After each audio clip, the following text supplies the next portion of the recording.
Last week, during Jacob Zuma's State of the Nation address, the president announced that Eskom would be signing outstanding power purchase agreements with independent power producers of renewable energy. Solar Capital recently launched the largest solar farm in the Southern Hemisphere. CEO Pascal Phelan is in studio with us this morning to tell us what this means for independent power producers. Pascal, thank you very much for joining us this morning. A wonderful announcement and essentially ending the standoff with Eskom. Well, we hope it ends the standoff with Eskom. If I read the paper press for the last 24 hours, you would almost be given the impression we haven't changed very much. And I think what it goes to is recognizing what the problems are in South Africa. We have 5.783 people unemployed in South Africa. And to deal with that problem, we need investment. We need investment from overseas, we need investment locally. And the core role of government is to create the environment for that investment.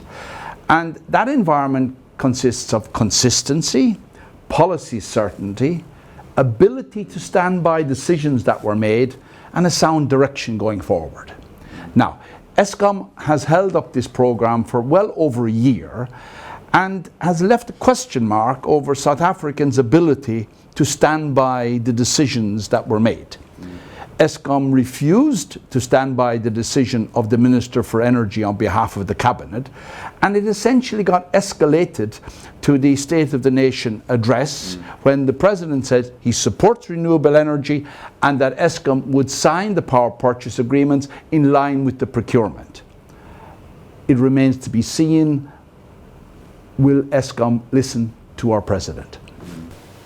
Now remind us what dynamics were at play. I mean, Eskom's refusal to sign these IPP tenders and now the Minister of Energy, I beg your pardon, showing diplomacy, clearly a sort of change of heart. What exactly has been the holdup?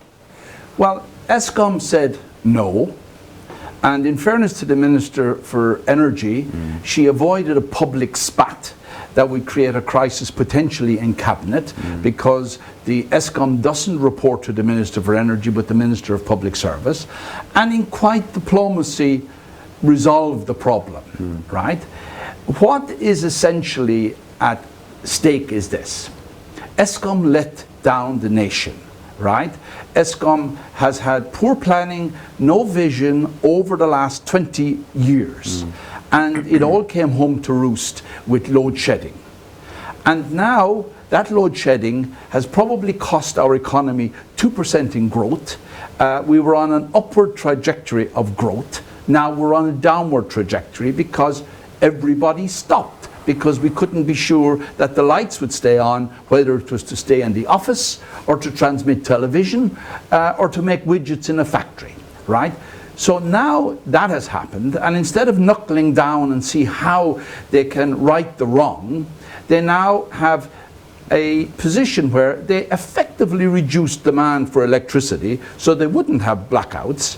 And now they are opposing the government policy on the future mix of energy to ensure South Africa has competitive energy and a situation where we don't have a repeat of what the economy experienced over a period of 5 years. What role did IPPs play in helping avert the huge load shedding crisis we had 2 years ago? Well, the interesting thing about there are different sources of energy, and most of them have long lead times in terms of when you make a decision before you're putting energy into the grid. Solar and wind are two very quick lead times. If somebody says to me, I want to buy energy from you today, within a year, I can give them substantial energy into the grid. So the REIPP program, which was never designed to fill the gap of load shedding, came along, and if we didn't have the REIPP program to inject 2 or 3 gigawatts of power at that time into the grid would have collapsed, and we would have had a far more serious challenge in terms of its impact on our growth and our economy.